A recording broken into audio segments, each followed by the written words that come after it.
Welcome to this episode of Bound by Books. I'm one of your hosts, Sherri Hayes, and I am joined today by Sherri and Marianne. How are you, Marianne? I'm good. How are you, Sherri? I am doing pretty well today. We started out with some rain, but the sun did make an appearance, so that's good. And I think you're getting the opposite, aren't you? You had this, did you have sunshine this morning and then you're getting rain? Up till about 10 minutes ago, and now everything's kind of ominous and the trees are really still. So it's like, ooh, waiting. We're supposed to be getting a bad thunderstorm with some hail and so forth. So if we get interrupted, it was because Mother Nature did not want us to do this podcast. And I think maybe let's just cross our fingers that the Mother Nature holds off and lets us record this. So what's new in your world? I know the last time on the last podcast you were talking to Tina about one of the stories that you were almost done with it, or you were done with it. I released it yesterday to Robin Peterman for yes, it's the title of the story is called Witch Upon a Star.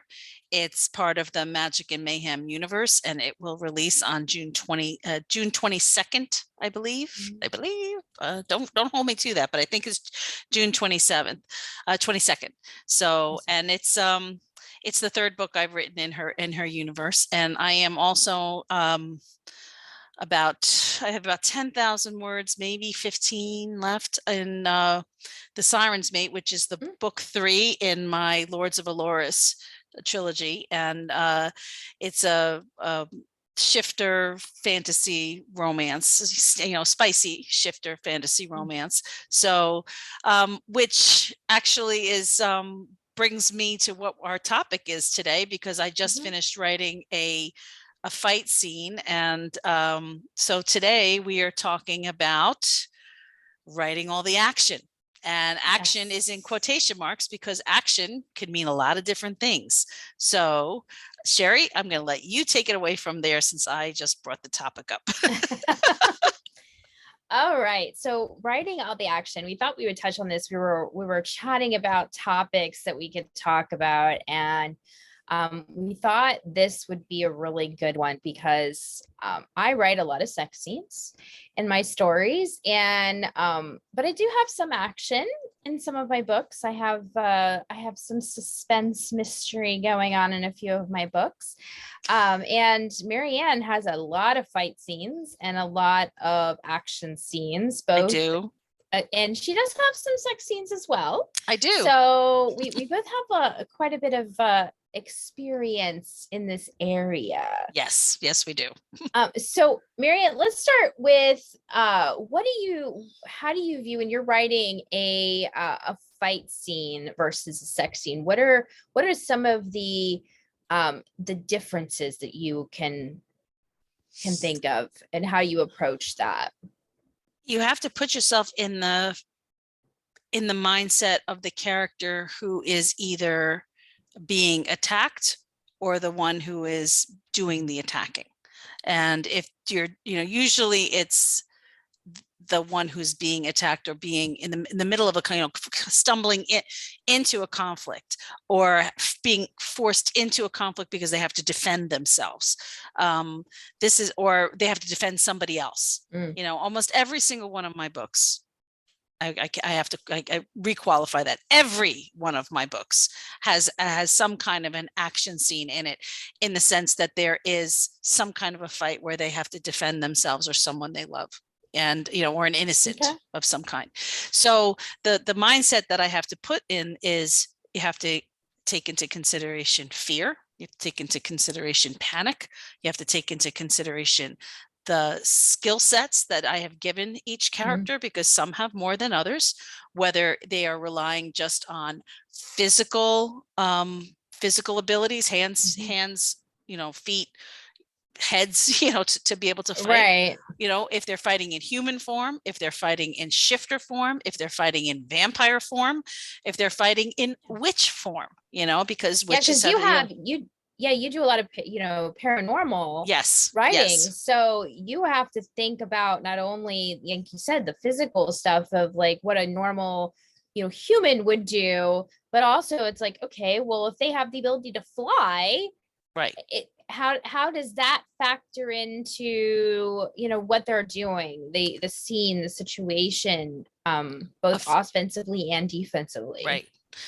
Yeah. Fight scenes, whether they're defensive or offensive, always have to be a little more staccato in terms Mhm. of the punchiness of the lines and the punchiness of the dialogue and or the inner dialogue that's going on and the emotion that's going on. You also have to remember Yeah. somebody who's like, say they're running away and they're running on a beach, they're, or running, even if they're running Mhm. in loamy grass, the feel of the grass under their feet as each of their feet, their footsteps pounds the ground, what it Right. does, the reverberation up there, up, through the balls of their feet into their calves, and how their muscles feel as they're stretching and retracting and stretching and Mhm. retracting. If somebody is going to throw a punch, the reverberation, from their closed fist up their arm, because if somebody's not used to throwing a punch, that's that the recoil from that, just like a recoil from shooting a gun, could send somebody backwards if they don't know how to properly plant their feet and get their stance and hold the the kickback that comes from something like that. So I mean, all of this has to be taken into consideration. Mhm. Also, the fact that when adrenaline you know is coursing through your bloodstream in fear, as opposed to like excitement, it causes your plane of vision to narrow.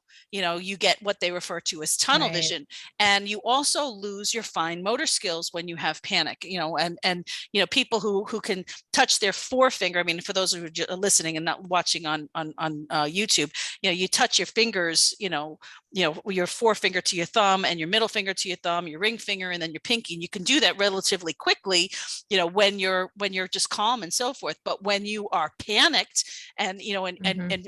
it's a flight or fight type of a syndrome, you lose those fine motor skills. So Yeah. when I was training in martial arts, because I do hold 2 degrees, I'm a first and second degree black belt, we are taught to make a plan, to think Mhm. about what you're going to do and then do it. You don't always have more than maybe a second or two to do that when you're in a fight or flight situation. That is why when you take like a self-defense course, because that was part of my training too, was teaching women about self-defense, is that you don't always take the same route home. And if you do take but even if you are encountering somebody, if somebody is going to grab you from behind, what are the things you can do? So number one, you can breathe, and number two, you can think.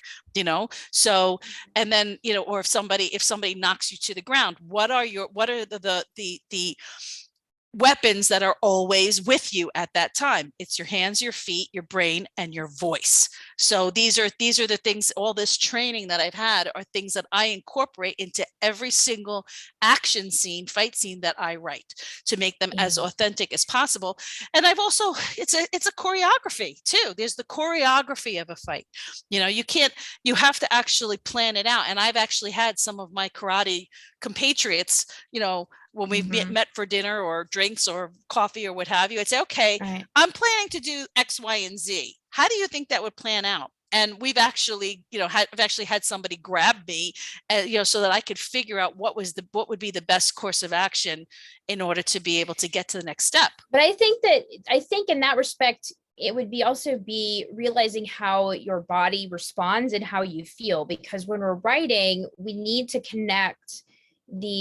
put the reader into that position, or at least allow them to be able to imagine what that position would be like. So you need to kind of know, like, what does it feel like when you're running through grass Yep. and in bare feet? Like, what are you thinking about? All those details, thinking about, is Yep. the grass soft, is the grass like bristly, Mm-hmm. is it wet, Yep. was it damp, is there dew on the grass? Right. Think about all those things, because just those little things. But when you're writing it, you really, like you said earlier, you have to do more shorter sentences, and even sometimes one word sentences, because it's creating that emotion, It's creating and that, tension.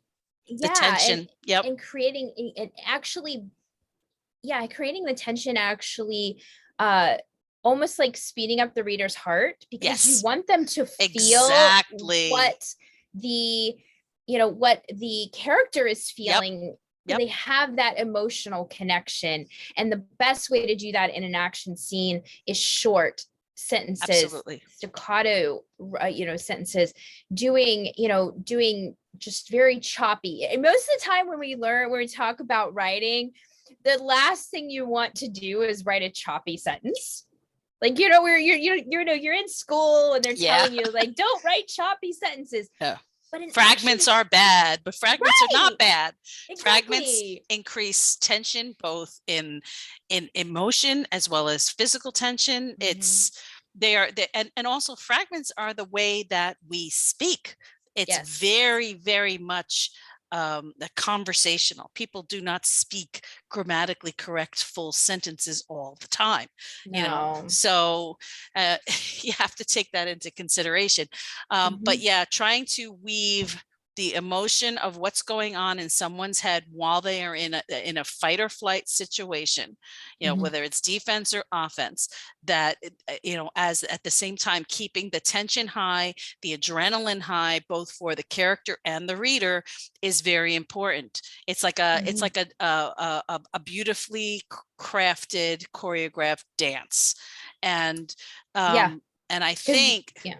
you have to remember also that the longer the action scene and the longer that things that you have to have something stupid or something silly happen or Have something that, something go wrong. yeah, something, Like yeah, the like, character, it just doesn't, like, one of my biggest pet peeves with superhero movies is, and I know I'll probably Tina and Danielle are probably like going no, but because they love Marvel movies. If you followed our podcast for a while, they are yeah, huge Marvel fans.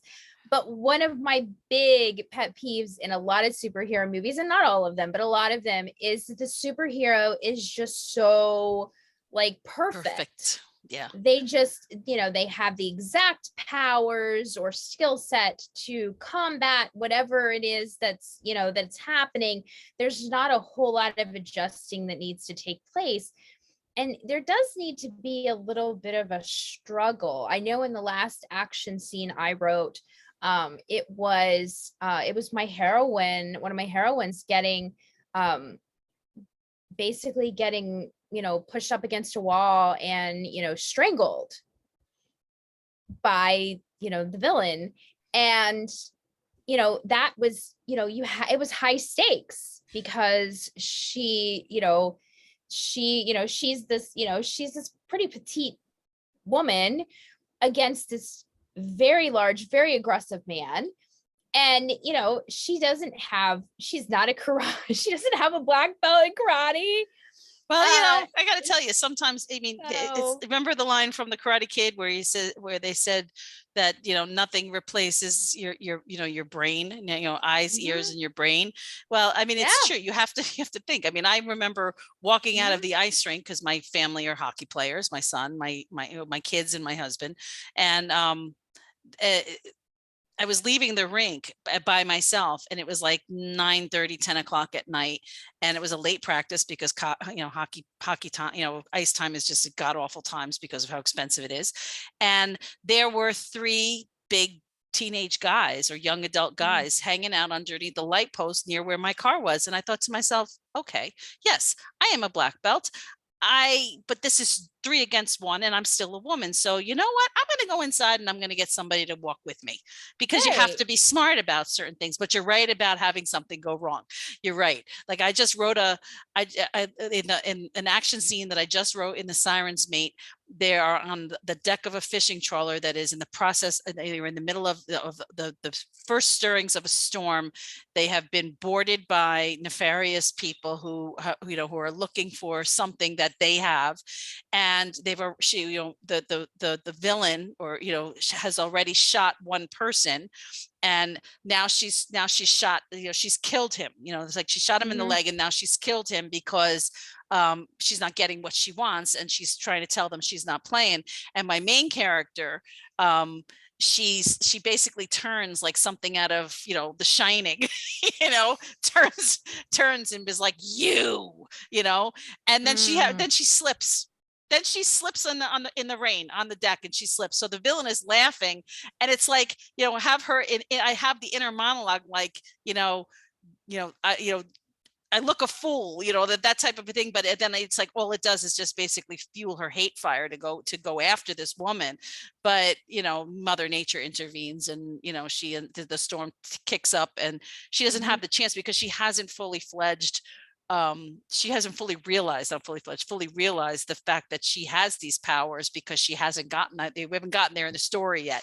But it's Right. like, so there's this action. So I know my readers, when they get up to that point, are going to be holding their breath to see what happens. So having this main character slip in the, on the, it's like, you can just see yourself going, yep, that would be me. That would be me in the middle of trying to do something, just falling right on my ass, so Yeah. it was just to give my readers a chance to exhale and inhale for the rest of it, to give them a chance just to kind of Right. breathe. And that's Yeah. important too, is to give your readers a chance to breathe. And you do that Mhm. through interjection of humor. Well, that Oh, or just having some good times, because like a romantic suspense is a perfect example. Because there's typically a lot of suspenseful, nail biting type moments, but they're dispersed with more lighthearted moments, of more course. getting to know you, even sexy times, Yep. that type of thing. Yep. But so it's not just boom, boom, boom, boom, boom, boom, boom, one right after another. And, for 200 pages of, these people being in like dire peril. Right. I So remember, that's I remember a balancing it. I remember a situation in a book that I read years and years ago, of a situation where a guy had a girl pinned on a bathroom floor, Mhm. and it was like the situation where she was going to be sexually attacked. And I Mhm. thought, and I'm cringing, because I hate those kinds of scenes, even though they just are. But the writer had the girl fart. She passed gas, and it was just like, it was an involuntary thing, but it was enough to have the attacker be a little distracted, because of, I guess, how pungent it was, Mm, and she was able to get away. So I mean, that had me laughing. So it's, I mean, you're thinking, I read this book, it has yeah. to be 20 years ago, maybe even And you still longer, remember. and I still remember it because of how it made me laugh in a situation that Mhm. it was making my shoulders go into my ears, because of how Yeah. stressful it was. So when you said that you had your character pushed up against the wall, that's the first thing I thought of was, oh my God, have her pass gas, have her pass gas. Yes. Oh, So, that but that's an yeah, that so, is hilarious. That, so that it's a unique, I mean, it's a great way of, like I said, I mean, there's different ways. You can do it with humor, you can do it with just, making the situation, getting them out of that situation and then having some like downtime. But when you're writing, you have to have ups and downs. You can't just have I mean, unless you're writing, even if you're writing a thriller, you have to have some downtimes. you You do. have to have that ebb and flow Hmm. when you're Absolutely. writing, or else you're going to lose a lot of readers Yeah. just because they need that time to breathe. Yeah, they do. They need the time to breathe. They Absolutely. do. And I think So, it's the same thing, like we said, we're, writing all the action. So in yes, terms of, we've covered, as most of the fights, fight stuff. my fight stuff, Yes. or fight or flight, which I'm sure we could get into if we wanted to do another podcast on the minutia of actually writing a fight scene. We could, but we're just Mhm. touching on all the action right now. So Right. your expertise is writing the other kind of action, Yes, the the kind of sexy kind of the action. action. No, no, no, no, no. Yes, yes. Although I will say that there are a lot of similarities between the, writing a fight scene and writing a sex scene, because you do have to think about similarly the choreography, where everybody's hands and feet and arms and mouth and all of that is. You also have to think about the feeling, like what does it feel like when, okay, unless you're writing a shifter that is, double, triple, quadruple jointed, you can't have them, with their arms and legs splayed in really funky directions, or even in just what would normally be an uncomfortable direction, unless you're writing, like I said, like a paranormal or something like that, where you have a character who's, got these special abilities where, they're not going to, be affected by that, because the average person is just not going to be able to stay in certain positions for a very long time without, having some muscle and joint issues, and you need to think about that. Exactly. I mean, but that's all the stuff that goes into it, because again, and also even like in that perspective, even the age of your characters, if you're writing older characters like 40 plus, which some writers do, and it's a big subgenre in romance, they're going to react a little differently in sex scenes than they would if they were 20 somethings. Yeah, the silver foxes. Yeah, I mean, it's a huge subgenre. There's an author I read, I love, and she specializes in silver foxes. Her heroes and her heroines are 40 plus. And I love it, but it's funny because she does the same thing. She interjects humor, somebody gets a cramp or, just can't quite bend or do this. And, they want to go this way, and then they can't get up. Yeah. But it's endearing. It really is endearing when you see that, especially for those of us who are over 40. Yeah. And, can relate to those certain things. Well, that's, I think, is very important right there is relatability. It is. Yes. You want your readers to be able to picture themselves in the situation, or on on the flip side, saying, not just picturing themselves, but, oh my God, that happened to me. And I had, I do have to qualify though, when we talked about shifters and double, triple jointed and so forth. Do you have one of those, Marianne? I do not. Writing shifter romance is not writing bestiality. There are some people who don't understand that. Okay. Shifters have sex in human form. They may be supernaturally strong. They may have supernatural abilities to bring you to a crescendo on another level, but they still have, 2 arms, 2 legs, 2 hands, 2 feet. As far as my shifters go, I'm sure, but I actually, Kat Johnson is an author friend, and she writes, she had to explain that to a rep at Amazon of all places, that shifter romance did not qualify as bestiality. So, it's like hilarious. It's you think that they put people in charge of handling us as authors, that they would know things like this, that it would be part of their author Bibles, and when they talk about genres, so, but she had to school this man. I will say, I mean, I think I mentioned this before on a podcast.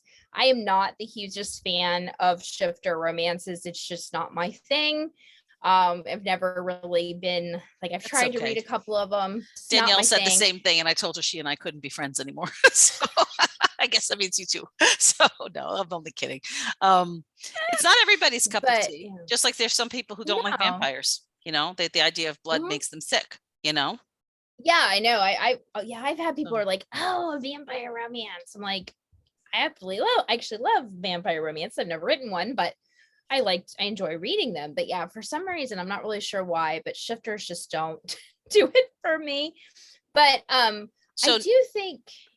do think the whole, I don't necessarily know that the double triple jointed wouldn't only deal with shifters in potential, because like, say you have a contortionist, or a gymnast character, or a gymnast or something. That's all things that need to be taken into consideration, right, when you're writing a love scene, also when you're writing a fight scene. So similarities. I will say one thing that that sticks out to me as far as differences in writing a sex scene versus a fight scene is you do not have as many staccato sentences in a No. sex scene as you do in these, because sex scenes tend to be a little more flowy.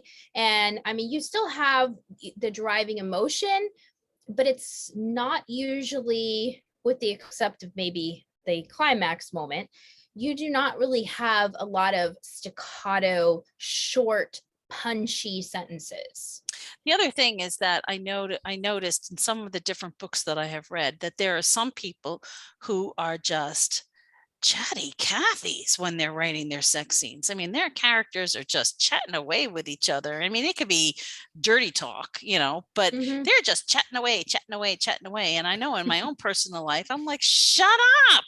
You're interrupting the cast of characters in my head here, So I just, I think it really has to do with style also, because Mm-hmm. when I write my own spicy scenes, um, my spicy scenes are usually take place in one person's head, and then their partner interjects with dialogue or so forth. But in terms of the emotion, it's usually just one. I mean, obviously it's one person's emotion because you stay in one person's point of Mm-hmm. view, but there are a few times when I've head hopped a little bit in sex scenes, and I think because it makes it's interesting to kind of see what's going on in both people's heads, that maybe if you were ever going to head hop, that would be one of the only places where I think a reader wouldn't mind so much, as long as it's very, very clear. So try not to do it, but at the same time, if it happens, you just have to make sure that it's very clear who's speaking and who's feeling at the time.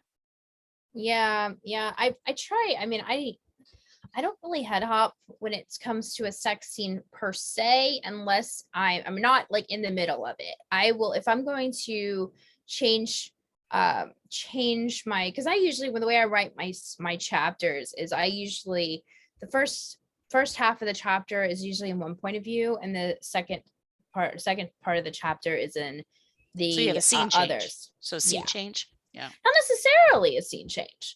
I can literally be writing a sex scene and be in the middle of it and to change my POV, but then the rest of that scene is most likely in that same POV, depending on how long the scene goes. I have had some scenes that go on for more than one chapter.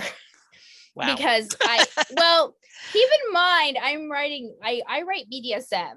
So when I say a scene, like, for example, the story I'm currently writing at the moment is a BDSM. It's Claiming His Kiss. Is going to be out this fall. And I am currently writing a wax play scene. So I have started the scene, and, with it, with her walking into the room and the setup of the scene. So setup and breakdown. Getting up onto the table. The actual scene itself with the wax is like half of a chapter, and then the next chapter starts. We're still in the scene, and we're now kind of in the getting the wax off of her type situation, which is still part of the scene, because getting it off is essential as getting it on. So I'm assuming we're not talking like when you go for a bikini wax that you're using strips of paper to kind of. No, we're not. No, if you're ever interested, anybody's listening, if you're ever interested, you can go on YouTube and actually search for BDSM wax play, and there's a couple of really good tutorials on how to do wax play safely in BDSM, because you don't want to just go, just a kind of an FYI, please do, if you're interested, do not go to your Yankee Candle store, buy a candle and try to use that on your partner, because you will burn them. There are special candles that you have to use in order to do wax play safely. So just keep that in mind.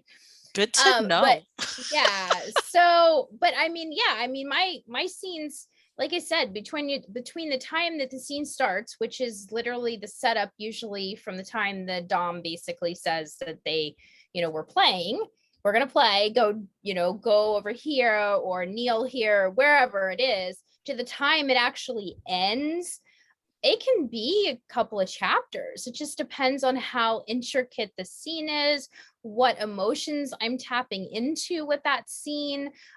Especially scenes like when in my Finding Anna series, because it deals with a heroine who has trauma in her past.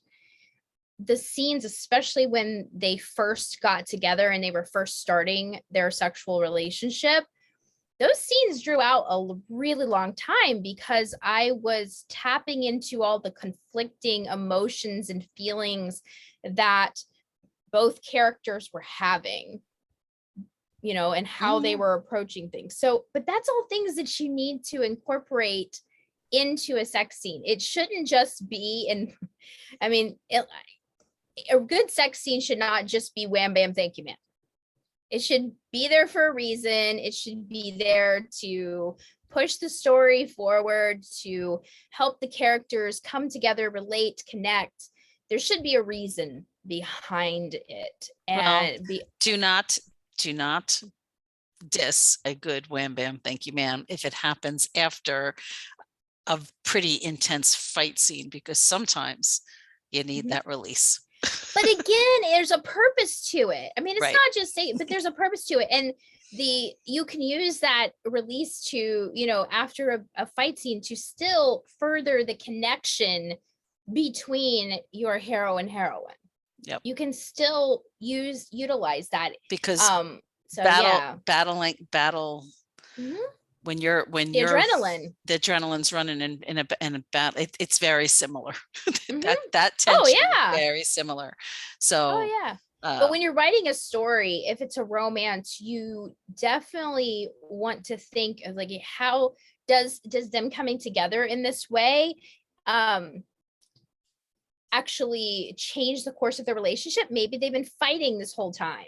Maybe they've been bickering and they do this fight, they get involved in this really intense fight scene. And then they, the tension, the adrenaline just comes together and boom, they just have this explosion, and end up having sex against the wall or whatever it is. Yeah. And, but again, and then you've got it. Then as a writer, you have to figure out how you're going to use that change. What are you doing with it? Are they then, how is it changing their relationship? Is it changing their relationship? I mean, most of the time it is going to. Or maybe not. Maybe it makes things very, very awkward. Right. Exactly. Sometimes, and also sometimes the situation is that there's been such sexual tension built between two characters waiting for over the course of an entire book, and they've built it up in their heads, and then when they finally have the act come to fruition, they're let down because the other person isn't what they've built up in their heads. And that's that's always something where it's a love triangle that you could always use in a love triangle, where there's somebody, that they're in love with two different people and they've built up one person so much more than the other. And then they fall short. They fall short in a lot of different ways.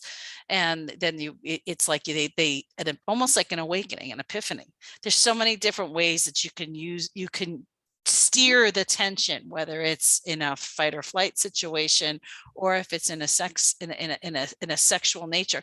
And it doesn't always have to be an in your face on page type of a thing. These things can happen fade to black.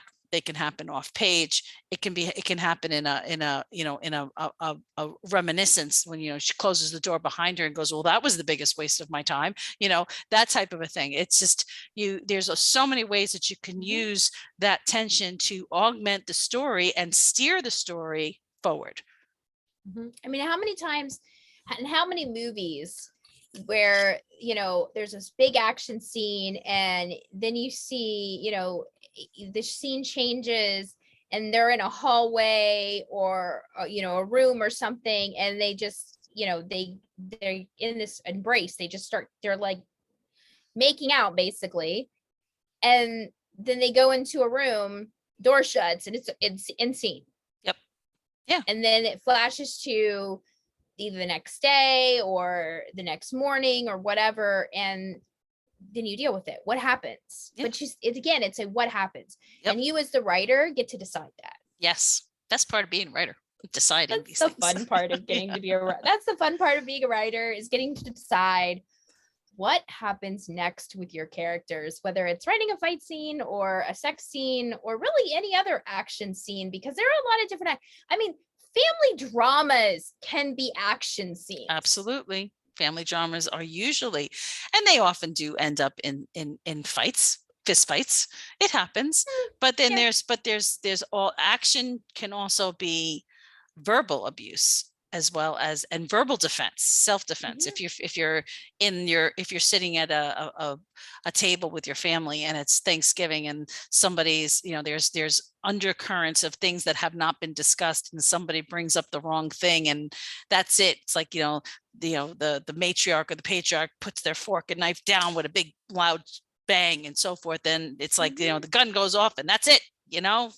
We're off Yeah. to the races here. And again, it's picking the right words and the right rhythm of your words in Absolutely. order Pacing to is, create that. Yeah, Yep. pacing. Yep. I mean, it's such an important part, and it's one thing I think when I was, unless things have changed, because again, I've been out of school for a really long time, that's not really something I recall learning a lot about, because I learned a lot about sentence structure and grammar and spelling and things like that. But I don't really remember learning a ton about pacing when I was reading. When we were doing reading reading books and stuff, we would talk about pacing. But actual creative writing and talking about having good pacing, when to use and when not to use, I don't really remember going into all of that much. I think it that really falls under the purview of creative writing rather than just regular English classes. And I don't remember having those in high school as much as, I was always a writer, from the time I could start scribbling my name. But I really don't, it wasn't until I got to college and I started taking creative writing classes and formatting classes and so forth. And it's funny though, because I remember having the teacher, and the professor, they're talking so much about the hidden meanings behind certain things. Like, people have probably seen the meme that's out there where it says, the English teacher wants to know why the curtains were blue, and all of these students are writing these dissertations about how it's reflective of the inner stressy depressing, all the symbolism, and the symbolism. It's like, no, the curtains were blue because the curtains in the writer's office happened to be blue at the time. It's like this. So I laugh at that. I do. I laugh at that. Yes. So, I can relate to that, because people just they'll ask how did you come up with this? And I'm just like, I was in somebody's house and I saw it and I liked it. Yeah. So yeah. That's what I did, Yep. It's just, but it goes back to the whole inspiration. Like, where do you get inspiration? Where did you get inspiration for this? Well, every writer that I have ever met in 10 plus years of writing books and going to book conferences and stuff, whenever I have talked to another writer about where we get our inspiration, the answer is quite literally everywhere. Yep. Yep. I wrote the book called Taste Me, which is book 4 in the Red Veil Diaries Club Vampire. It takes place in Texas and as well as in New York City, because the Red Veil Vampire Club is in New York City. Well, the one I created, there's not really a Red Veil in New York City. If there is, it's copyright infringement. Anyway, but I got the inspiration for my main character, Jace, from a cowboy who happened to be pumping gas into his pickup truck in College Station, Texas, when I was visiting my daughter Danielle, who attended Texas A&M at the time. And we were at a red light waiting to go pick her up for something or other. I don't know if we're going to go to her dorms. And he was at the gas station filling up. And I remember turning my head and seeing him there. He had on a tank top and his jeans and his cowboy boots, and he had a cowboy hat on. And I just thought, oh my God, That's a character right there. I have to have that person as a character. So when you read Taste Me, that character was based on that cowboy that I saw in that Mhm. in that Texas town when my daughter was Yep. there. So yeah, Yeah. inspiration hits anywhere, anywhere. Yeah. You just never know. And I take a lot of inspiration from places, people as well as places, but places, because I like to be able to visualize a place in my head so that I can think about the sights and sounds and tastes and textures, and get a real feel of that. So even if it's not exactly, I will still try to think of a place that's similar that Yep. I have been to, Mhm. that I can then use as the inspiration for making that scene come to life, making that space come to life so that my readers can really feel like they're there. And that's And also action. That is it also is. action. So Most of writing is action. That's the thing, because you don't want to write like we're not writing research papers. mhm. What's creative writing? So, it is kind of Writing all comes all back. the action, the under that falls under Yes. the general umbrella of all different kinds. It's things that get your blood Exactly. pumping, get your mind wandering, racing, making you think what if. Getting And those emotions flowing. absolutely, that's what it's all about when Mm. you write all the action. So Yes, yes, yes, I think yes. we I think we covered it. I think that's good. I think it was a good episode. Yeah, yeah. And So, anybody who's wants to write some comments in about an action scene that they were reading, whether it was something that was fraught with tension that you needed to exhale, and what made you exhale, like mhm, the character I was talking about that passed gas, or anything that whether it was something humorous or whatever, or if you have a tip as a reader of things that you like, or things that you don't like, just mhm. let us know. Yeah, leave them in the comments Yeah, on leave them in YouTube. the We comments. check them. We go over on YouTube. We all check the comments. So, feel free to leave a comment down there, and yeah, let us know about your faves, maybe some of your favorite action scenes Yep. that you've read or wrote. So So anyway, awesome. thank you for listening. Check in with us again next week, Mondays, noontime. And this is Bound by Books. Bye-bye. Bye. Bye. Wait! Before you go, don't forget to like, comment, and subscribe, and check us out on our website, boundbybookspodcast.com.